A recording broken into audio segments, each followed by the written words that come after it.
Nuevo bloque en marcha acá en el aire del show de la selección y le abrimos la puerta a la sección Futboleando con, aquella donde participan diferentes personalidades de diferentes ámbitos. Hoy es el turno de un periodista, un colega, un periodista deportivo. Está con nosotros para charlar unos minutos el señor Javier Tavares. Hola Javier, ¿cómo estás? Rubén Gómez te saluda. Te quiero preguntar qué te parece la incursión de ciertos exjugadores en el ámbito periodístico, en paneles de televisión, también en radio, y también cómo ves a la nueva camada de periodistas. Hola Rubén, ¿cómo estás? Gracias por la invitación. Un abrazo grande para todos quienes forman parte del programa. En cuanto a lo que me consultás sobre los futbolistas o exfutbolistas o entrenadores, no es algo nuevo. Quizás se haya potenciado en el último tiempo, pero en realidad es algo que lleva muchos años. No me parece mal, creo que puede sumar. Después, por supuesto, depende mucho del estilo de programa que quiere realizarse. Y sí me parece importante separar cuáles son las posiciones que ocupa cada uno. El conductor tiene que estar muy bien definido, el jugador o el exjugador tiene que saber que es un columnista o un especialista, eh, partícipe permanente o no, porque puede ser invitado de manera ocasional para conversar sobre algún tema en particular. Pero me parece que en aquellos programas en los cuales la línea periodística está bien definida, es algo que aporta conocimiento y por sobre todas las cosas, suma para el telespectador. Y con respecto a los periodistas nuevos, bueno, en realidad son las posibilidades que van surgiendo para aquellos que se van incorporando a los medios o que van cambiando sus funciones, y todo trabajo que se le posibilite a un colega nuevo, bienvenido es. ¿Qué tal, Javier? ¿Cómo estás? Agustín Yulis te saluda. Y yo te quiero llevar al terreno de hincha de la selección nacional y te quiero consultar por aquella selección que más te haya gustado, la que te haya dejado los mejores recuerdos, si nos podés contar un poquito al respecto. Hola Agustín, ¿cómo estás? Sin dudas, la selección campeona del mundo en México 86. Y cuanto más tiempo pasa, más me pega el recuerdo y me lleva justamente a la memoria, coincidente con demasiadas situaciones, etapa de adolescencia, amigos, Maradona, una selección que había llegado totalmente golpeada, criticada, cuestionada, más allá de cualquier opinión acaso exagerada o con alguna doble intención. La realidad es que ese equipo no jugaba bien, excepto alguna situación puntual. Fue muy duro el camino hasta llegar al Mundial y tampoco lo pudo hacer de buena forma en los encuentros amistosos, con lo cual la crítica bien intencionada en el plano futbolístico estaba bien. El tema es que tal vez había otro duelo ahí que tenía que ver con la presencia de Bilardo como entrenador, pero la realidad es que en esa Copa del Mundo Argentina supo cómo enfrentar cada encuentro, sobreponerse a cualquier situación, jugó realmente muy bien y por sobre todas las cosas dejó en claro quién era el mejor futbolista del mundo, y para mí, de los que me ha tocado ver, sin ningún tipo de dudas, el mejor de la historia y más especialmente lo que tenga que ver con la selección argentina. ¿Cómo le va, Javier? Mi nombre es Augusto Fraschina, es un placer saludarlo. He sabido que usted también es profesor de un curso de relato y comentario en deportea. Quiero preguntarle, en cuanto a la profesión, también si disfruta, ¿no?, enseñarle a los chicos de periodismo deportivo lo bueno de las transmisiones de fútbol.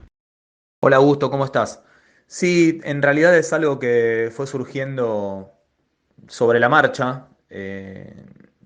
La etapa docente comenzó trabajando junto con Pablo Giralt, que fue quien me convocó oportunamente hace ya varios años para trabajar en el taller de televisión, y después surgió directamente la posibilidad de realizar algo especializado en transmisiones, que es ese curso de relato y comentario al cual haces referencia. Insisto en que fue algo que se fue dando casi de manera impensada, desde una propuesta que me sedujo y que año a año me lleva a mejorar en cuanto a los contenidos, a las propuestas, ni hablar ahora, después de lo que sucedió a partir de la pandemia, con actualizaciones en las formas del dictado de las clases, esperando por supuesto en algún momento por poder llevarlo adelante otra vez de manera presencial. porque entiendo además que para nuestro curso y para la forma en la cual se realiza, es muy importante en este tipo de contacto, de seguimiento, pero es algo que me gusta, el hecho de poder trasladar la experiencia de lo que uno fue aprendiendo durante tantos años, trabajando tanto en la radio como y especialmente en la televisión. Y me parece que es un desafío el preparar, el transmitirle justamente a aquellos jóvenes que se interesan no solo por el periodismo, sino especialmente por las transmisiones, cuáles son las herramientas básicas, entender que hay diferentes formas y estilos, pero que hay cuestiones que no deben nunca dejarse de lado, que hacen a los inicios, a los orígenes, a entender cómo se realiza una transmisión y el por qué. Y después sí, claro, cada uno irá encontrando su perfil. Javier, y siguiendo por este terreno más personal, yo quiero saber qué es lo que te llevó a incursionar en el periodismo deportivo y cómo fue tu comienzo ya ejerciendo la profesión. Bueno, es una historia un poco larga, contada en varias oportunidades, incluso en uno de los libros que compartimos con Eduardo Bolaños en la introducción. Pero básicamente no tenía muy claro cuando estaba terminando la escuela secundaria a qué me quería dedicar. Había algunas cuestiones vinculadas con la docencia, otras con los números. Esto fue lo que surgió también en un test vocacional que realicé. Empecé a estudiar ciencias económicas, pero había algo que yo siempre tuve claro y era mi pasión por el fútbol, particularmente como deporte. Y lo de la comunicación surgió después, dándome cuenta que era algo que también me podía llegar a apasionar porque consumía mucho, especialmente lo que eran revistas, diarios. Con la radio me sumé después. La televisión sí, por supuesto. Ocurre que antes no se veía ni siquiera un 10% de lo que se puede observar hoy. Pero evidentemente había una pasión que luego pude conjugar entre el deporte propiamente y la comunicación, las transmisiones. Y bueno, en diálogo con Eduardo Bolaños, a quien citaba anteriormente, que él ya estaba estudiando antes que yo, eh, lo consulté un día, cómo era, él ya estaba realizando su primer año y me di cuenta que quería dedicarme a eso, por lo tanto dejé la carrera de contador público, comencé a estudiar periodismo deportivo y bueno, llegué en un punto a hacer lo que siempre quise, que era comentar fútbol en televisión y en radio, independientemente de otras tareas realizadas. Hola Javier, ¿cómo te va? Gustavo Pacenti te saluda y te pregunto con respecto al fútbol argentino, a nivel clubes en general, ¿qué puntaje le pones desde lo futbolístico, lo organizativo y lo dirigencial también? Hola Gustavo, ¿cómo estás? Mucho gusto. Difícil ponerle un puntaje. No sé si es lo más lógico o lo más justo. Sí poder señalar que no me gusta nada de lo que está sucediendo prácticamente en todos los aspectos que has mencionado, institucional, dirigencial, el juego propiamente dicho. Cada vez es mayor la diferencia que se produce en cuanto a lo que económicamente pueden producir los equipos más grandes. Cuando digo los más grandes me refiero específicamente a Boca y a River, o a River y a Boca, aún con los inconvenientes económicos que puedan tener. Hay una distancia demasiado grande respecto a las posibilidades que pueden tener los demás, empezando por los otros equipos denominados grandes y en todo caso los que puedan ingresar luego en el listado. Sí es verdad que el fútbol argentino afortunadamente todavía resulta competitivo y siguen apareciendo y surgiendo las sorpresas en los partidos, pero si vamos a los números o a los resultados finales, vamos a encontrarnos con que por lo general terminan ganando casi siempre los mismos. En cuanto a los campeonatos, reitero, más allá de alguna sorpresa, como pudo haber sido, por ejemplo, aquel Tigre de Pipo Gorosito, curiosamente cuando había quedado ya descendido. No obstante, me parece que tiene que haber un cambio muy desde arriba para que se entienda que esto se trata de planificación, de procesos. Eh, la mente tiene que cambiar eh, a nivel dirigencial primero para que el mensaje que se baje hacia el entrenador y hacia los futbolistas sea claro y se permita un tiempo que derive en el proceso lógico de trabajo para poder realizar cualquier proyecto. Va a llevar un tiempo, porque esto mismo después hay que trasladárselo a los simpatizantes, capítulo aparte por esto que pasa de la imposibilidad de ir a los estadios, pero me parece que casi que estamos en una etapa de necesidad de refundación en todo sentido del fútbol argentino. La diferencia cada vez es mayor entre Sudamérica y Europa, no solamente ya a nivel clubes, sino también está pasando con las selecciones, pese a que muchos de los sudamericanos terminan jugando en las mejores ligas o en varias de las ligas europeas, pero evidentemente eh, me parece que los hechos son claros en ese sentido y dan a pensar que ya no tenemos que esperar más, sino que hay que planificar, pensar hacia adelante y con mucha sinceridad en cómo realizar cambios profundos para que se pueda mejorar en todo aspecto. Javier Tavares con nosotros acá en el show de la selección. Javier, te llevo a la selección argentina actual. ¿Cómo ves este ciclo de Scaloni? ¿Qué te parece esta selección? La realidad es que no me parece, no me pareció desde un principio que Scaloni tuviera que ser el técnico de la selección argentina, de la selección mayor. Eh, Más allá de que después reconozco que empezó a realizar algunos cambios en diferentes cuestiones, ya sea desde la gestión, desde la renovación de nombres, en cuanto al formato y a la idea de juego. Eh, Digo, más allá de que uno pueda o no estar de acuerdo con la designación de un entrenador, cuando las cosas se hacen bien durante el ciclo, esto hay que reconocerlo. Eso es un poco lo que me pasa a mí. No obstante, sigo pensando que el entrenador de la selección argentina debería ser alguien con otra experiencia, ya comprobada, con otro rodaje como entrenador. No tengo nada en particular contra Scaloni, que tal vez pueda llegar a ser un magnífico técnico de fútbol. Pero me parece que para dirigir a un seleccionado, primero hay que pasar por diferentes etapas que de alguna forma validan el hecho de que pueda llegar a ocupar ese cargo. Insisto en que no estoy cuestionando lo que pueden ser los conocimientos, las capacidades de Scaloni. Lo que sí en todo caso marco es que llegó desde un lugar tal vez hasta un poco incómodo y también es cierto que no había un acuerdo muy marcado para que otros entrenadores de mayor experiencia se hicieran cargo del seleccionado, pero aún así sigo pensando que tendrían que haberse barajado otras posibilidades en el momento de su asunción o cuando terminó quedándose, recordando que empezó bajo un interinato. Luego, lo que dije, y bueno, no lo voy a reiterar, en cuanto al reconocimiento de algunas cuestiones que hacen a cómo está manejando ahora su ciclo, eh, tratando de llevar adelante esa renovación que de alguna manera se venía reclamando desde diferentes lugares y que la selección argentina necesitaba. Javier, recién este año, después de 28 años, Argentina se pudo consagrar campeón de la Copa América. ¿Por qué crees que pasó tanto tiempo en el medio sin lograr ningún título a nivel mayor?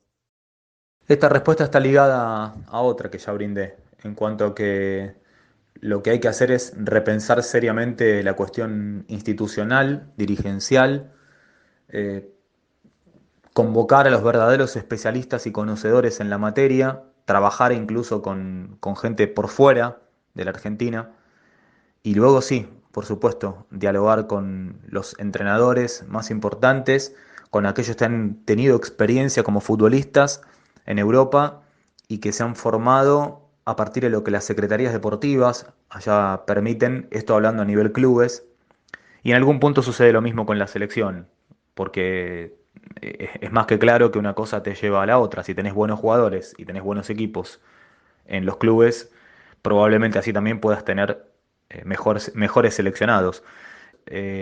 Argentina siempre ha tenido muy buenos jugadores, no necesariamente muy buenos equipos. Aún así estuvo cerca, sobre todo en América, donde se le ha negado más de una oportunidad el hecho de quedarse con la Copa América. Pero creo que esto está ligado a lo que marcaba anteriormente, sobre todo con la distancia futbolística que empieza a separarnos de Europa por cuestiones organizativas, formativas, el entender que ya no se gana solamente por producir buenos jugadores, sino que hay que verdaderamente conformar una estructura tal que le permita al jugador sentirse cómodo y con ganas de jugar en la selección argentina, eh, negociar en el buen sentido de la palabra con los clubes, las sesiones, el ponerse de acuerdo, cuestiones que hacen, como decía anteriormente, a temas estructurales de lo que es el conformado de un lugar donde al futbolista no le falte nada y recién a partir de ahí empezar a pensar en la cuestión enteramente del juego, que también hace a la idea de un entrenador, de la elección de un entrenador y de los entrenadores, pensando en aquellos que tienen a su cargo a los chicos en los seleccionados juveniles, que son en definitivamente los que después van a proveer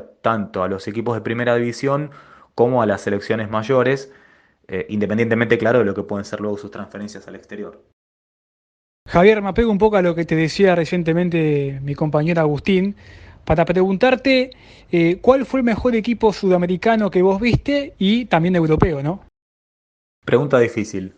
Eh, bueno, es ineludible citar el Barcelona de Guardiola, que de alguna manera hizo una verdadera renovación en el fútbol, obviamente ya pensando en Europa, pero a nivel mundial también, no solo por la presencia de Messi, sino por el funcionamiento de un equipo que lucía y transmitía fútbol puro, lindo, vistoso, efectivo, contundente, con presión, intentando siempre jugar, recuperar la pelota en campo adversario, con una idea muy marcada, bien sostenida, bien llevada a la práctica y que verdaderamente resultó brillante.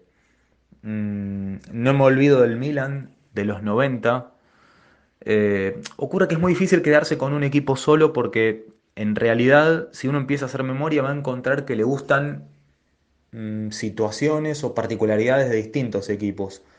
Lo de Barcelona lo marqué porque me parece que un poco resume todo. Pero insisto, el Milan de los 90 fue un muy buen equipo. Quizás sin brillar tanto, el Chelsea de Mourinho marcó una época en Inglaterra también. Eh, si tenemos que hablar de seleccionados, a mí me gustó mucho cuando era muy pequeño, incluso después en algún momento hubo una reaparición de lo que producen los holandeses jugando al fútbol. Justamente la selección en la cual estuvieron Gullit, Van Basten, Rijkaard, jugadores que después estuvieron en ese Milan al que hacía referencia.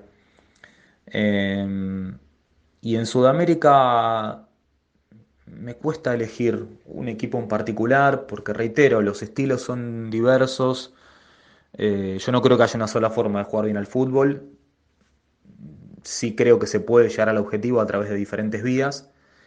Que está por un lado lo que está bien y lo que está mal, o en todo caso el jugar mejor, el superar al adversario. Y luego está lo subjetivo, que tiene que ver no solo con lo estético, sino también con eso que hablo en cuanto a la forma de superar al adversario. A mí me gustó mucho siendo chico el River que ganó todo, con el Bambino Veira como entrenador, el torneo local, la Copa Libertadores, que fue la primera, y luego la Intercontinental.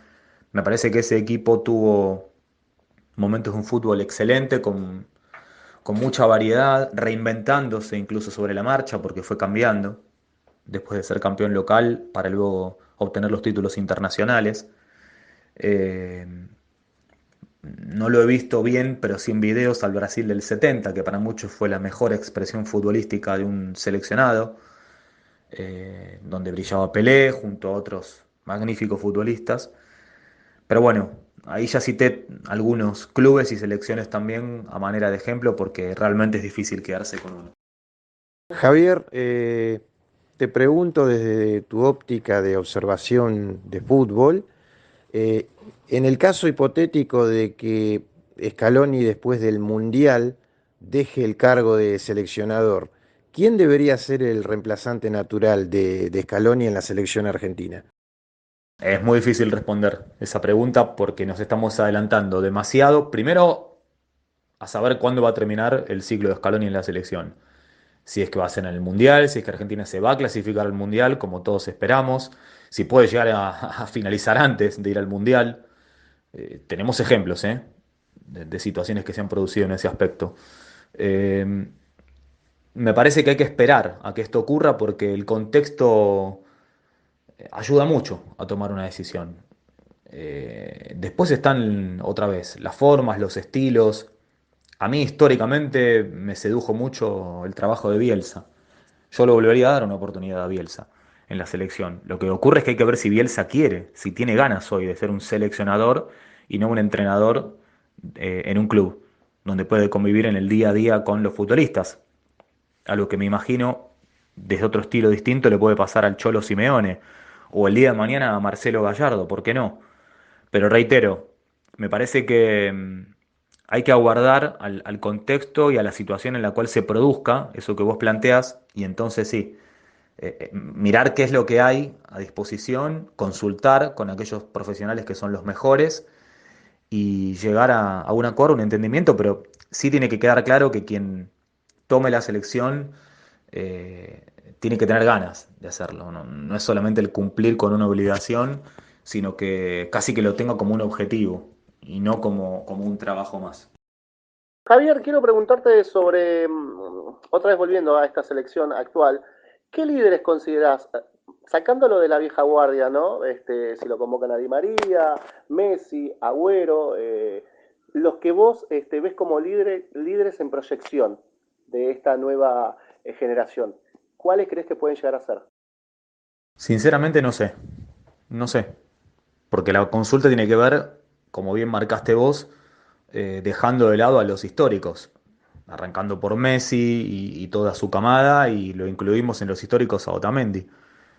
Eh, Tal vez Tagliafico, con un perfil distinto, podría ser un buen líder, con ascendencia hacia los más jóvenes. Tal vez Lautaro Martínez. Lo que ocurre es que va cambiando un poco, ¿no? La forma, el paradigma, el estilo de liderazgo, que tiene que ver no solo con la manera de jugar, sino con la manera de expresarse de manera interna y hacia el exterior.